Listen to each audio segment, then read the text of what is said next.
আজি মই আপোনালোকক যি অভিজ্ঞতাৰ কথা ক'বলৈ আৰু দেখুৱাবলৈ গৈ আছোঁ, মই নিশ্চিত যে আমাৰ অসমৰ হাজাৰ হাজাৰ লোক আজিৰ এই ভিডিঅ', তথ্য আৰু আলোচনাৰ পৰা যথেষ্ট উপকৃত হ'ব। আমাৰ প্ৰত্যেকৰে ঘৰত কাৰোবাৰ নহয় কাৰোবাৰ কিবা নহয় কিবা বিষ বা পেইন নিশ্চিতভাৱে আছে, হয়নে নহয় কমেণ্ট ছেকশ্যনত জনাব।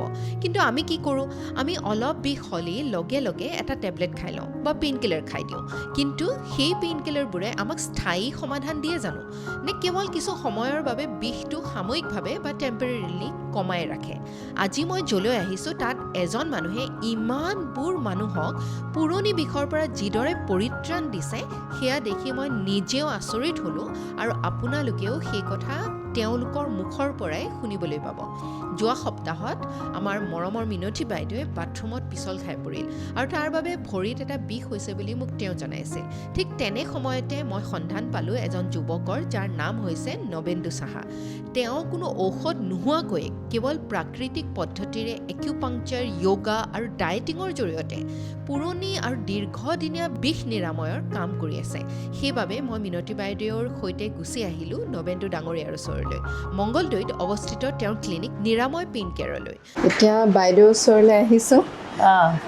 বাইদেউ নমস্কাৰ। খুলুমবাই। খুলুমবাই।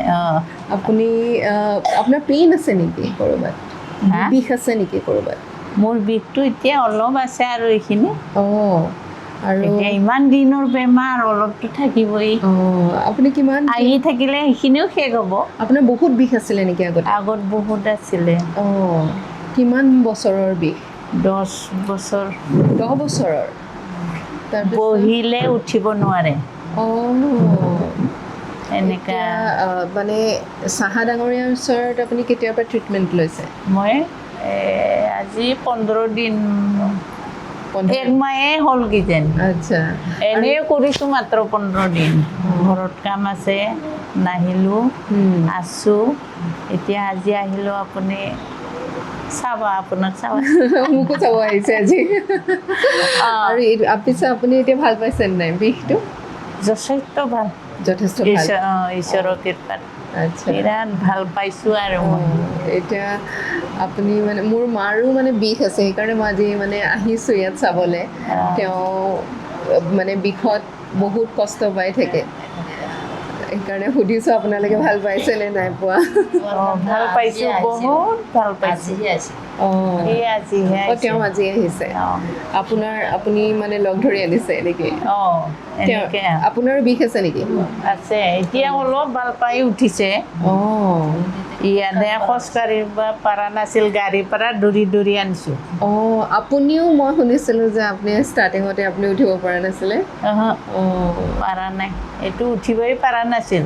আচ্ছা, এতিয়া মানে আপুনি এতিয়া ট্ৰিটমেণ্টটো লোৱাৰ পিছত ভাল পাইছে? ভাল পাইছে, বহুত ভাল পাইছোঁ। বহুত ভাল পাইছে। সেইকাৰণে ভগৱান বুলি কওঁ।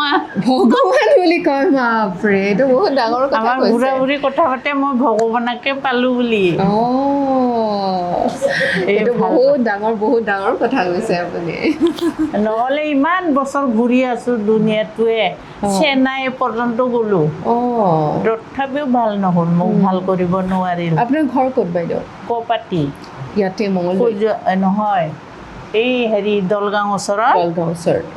কপাটি খোজোৱা পেইন, তাত মোৰ ঘৰটো। এতিয়া এই বিচাৰি আহিলোঁ আৰু ইয়াত। গুৱাহাটীত গ'লোঁ বিচাৰি, বেলতলাত গ'লোঁ, তাত নাপালোঁ ডাক্তৰটোকে, বোলে বিদেশত গৈছে। সেইকাৰণে ঘূৰি আহিলোঁ। ঘূৰি আহোঁতে ছবিখন দেখিলোঁ আমি, ৰাস্তাৰ ছবিটো দেখা পাই আৰু মই ভতিজাক ক'লোঁ, তই বিচাৰি গৈ যা, কোনখিনিত, এই ঠাইটো মই ধৰিব নোৱাৰিল বুলি কৈছোঁ। আৰু তাৰপিছত ভতিজাটো আহিল, আহি পেলাই ক'লে আৰু খুৰী আছে, ইয়াৰ পৰাই কৈছে, কিন্তু মনে মনে চাইছে, সিহঁতে নাজানে। চাই ইয়াৰ পৰাই মোক ফোন কৰিছে, খুৰী পালোঁ দে, তেনেহ'লে আমুক দিনা যাম। সেনেকৈ কৈ কি পাৰে আহিলোঁ আৰু ইয়াত আহি ছাৰক লগো পালে। সেইদিনাই যোনদিনা কৰিছে, সেইদিনাই অলপ ভাল পালোঁ। হয়, নমস্কাৰ। মোৰ নাম অনামিকা দেৱী, মই গেৰিমাৰীৰে বাসিন্দা। মোৰ আৰম্ভণিতে স্লিপ ডিছ আৰু স্পণ্ডলাইটিছ আছিলে। মই মানে ভৰি খোজকাঢ়িব নোৱাৰোঁ, এখন ভৰি এনেকৈ চোঁচৰাই নিব লাগে আৰু হাতখন দাঙিব নোৱাৰোঁ, ভাতো খাব নোৱাৰিছিলোঁ। তাৰপিছত ইয়াত অহাৰ মানে একেলেঠাৰিয়ে মই 10 দিন আহিলোঁ। তাৰপিছত সপ্তাহৰ মূৰত এদিন আহিলোঁ। এনেকৈ এতিয়া মাহৰ মূৰত কেতিয়াবা 3 মাহৰ মূৰত এনেকৈ আহোঁ আৰু যেতিয়া অসুবিধা পাওঁ। কিন্তু এতিয়া মই বহুত ভাল পাইছোঁ আৰু এতিয়া নিজে চলা ফুৰা কৰিব পাৰোঁ, নিজে চব কৰিব পাৰোঁ, নিজৰ কাম নিজে কৰিব পাৰোঁ। বহুতে ভাল পাইছোঁ আৰু মই বেলেগকো ক'ম তাৰমানে ইয়ালৈকে আহক, আহি এনেকৈ ৰোগত ভুগি থকাতকৈ আহি পেলাই চিকিৎসাখিনি ল'লে গোটেইখিনিৰে ভাল হ'ব। আৰু মই যেনেদৰে আৰোগ্য পাইছোঁ বেলেগেও আৰোগ্য পাব। আৰু ছাৰ আমাৰ বাবে মানে সৌভাগ্যৰ স্বৰূপ। আমাৰ ইয়াত যে এনেকুৱা এটা চেণ্টাৰ খুলিছে, আমি জাপান বা এইবিলাক চাইনিজ এইবিলাক হেৰিহে দেখিছিলোঁ, কিন্তু এতিয়া যিবিলাক পদ্ধতিৰে ছাৰে মানে ট্ৰিটমেণ্ট কৰে বহুত মানে ভাল আৰু বহুত ইম্প্ৰুভমেণ্ট পায়। আৰু আপুনি এতিয়া কি মাজে মাজে কেতিয়াবা ক'ৰবাত 2 মাহৰ মূৰত 3 মাহৰ মূৰত এনেকৈ যেতিয়া মানে ভাবোঁ আৰু অলপ হেৰি লাগে তেতিয়া আহোঁ আৰু। ধন্যবাদ বাইদেউ। আহোঁতে মই বেলেগ ভৰি বুলি ভাবি আছিলোঁ, এতিয়া নিজৰ ভৰি নিচিনা লাগিছে। বিষটো বহুত ভাল লাগিছে, বিষটো পাতল লাগিছে। মই এনেকুৱা পাম বুলি ভবাই নাই, এনেই থেৰাপি বেলেগবিলাকলৈ দেখিছোঁ, মানে এনেকুৱা মানে হোৱা দেখা নাই। কিমান সময় ট্ৰিটমেণ্ট দিলোঁ আপোনাক? খুব বেছি 30 মিনিট। 30 মিনিটে মই বহুতকণ ভাল পাইছোঁ। ভাল মানে পাই ভালেই লাগিছে ভৰিটো। ভালেই হৈ গ'ল। এতিয়া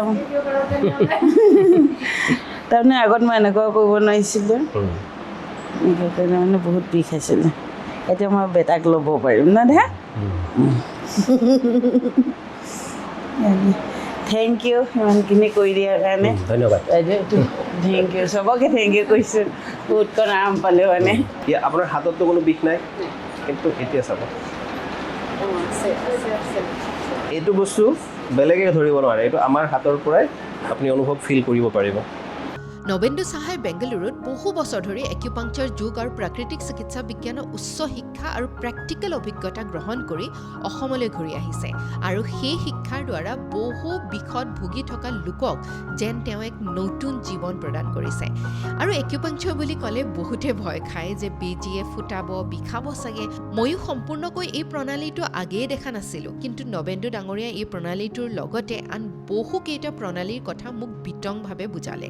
বিষৰ পৰা নিৰাময় কৰিবলৈ কেৱল য'ত বিষ হৈছে তাত চালেই নহ'ব, গুৰিলৈকে গৈ বিষৰ প্ৰকৃত উৎসটো বিষয়ে জানি সম্পূৰ্ণৰূপে আৰোগ্য কৰিবলৈ কাপিং থেৰাপি, একিউপাংচাৰ, একিউপ্ৰেছাৰ, মাছাজ আদি প্ৰণালীবোৰ কেনেদৰে কাম কৰে আৰু খাদ্যৰ ক্ষেত্ৰতো কোনবোৰ কথা মানি চলিব লাগে সেই বিষয়ে তেওঁ মোক বহুত ধুনীয়াকৈ বুজাই দিলে। চ' নবেন্দু ডাঙৰীয়াক আপোনাক বহুত ধন্যবাদ থাকিলে আজি। আমি আহিছিলোঁ একেবাৰে ব্লেংক শ্লেট লৈ পেলাই, কোনো ধৰণৰ একো এক্সপেক্টেশ্যন বিশেষকৈ লৈ অহা নাছিলোঁ। বাইদেউৰ এটা নি পেইন আছিলে, কেইমাহমানৰ পৰা তেওঁ এটা কমপ্লেইন কৰি আছিলে। চ' আজি মানে যিখিনি ইমান কম সময়ৰ ভিতৰত, হাফ এন আৱাৰৰ ভিতৰত তেওঁ যিখিনি ৰিলিফ পাইছে, সেইটো দেখি পিনে মানে বহুত ভাল লাগিছে। আৰু আই ৰিয়েলি বিলিভ যে এইখিনি আপুনি যিখিনি ছাৰ্ভিচ দি আছে, সেৱা কৰি আছে, আপুনি বহুত আশীৰ্বাদ পাব। চ' থেংক ইউ ছ' মাছ। আপোনালোকৰ ঘৰতো যদি কোনোবাই দীৰ্ঘদিন ধৰি এনেকৈ বিষত ভুগি আছে, তেন্তে এবাৰ নবেন্দু ডাঙৰীয়াক আহি লগ কৰিব মংগলদৈ নিৰাময় পেইন কেয়াৰ ক্লিনিকত। আৰু নবেন্দু ডাঙৰীয়ালৈ মোৰ তৰফৰ পৰা বহুত শুভকামনা থাকিল। আৰু আপোনালোক সকলোৱে ভালে থাকক, সুস্থ থাকক, তাৰেই কামনা কৰিছোঁ। ধন্যবাদ।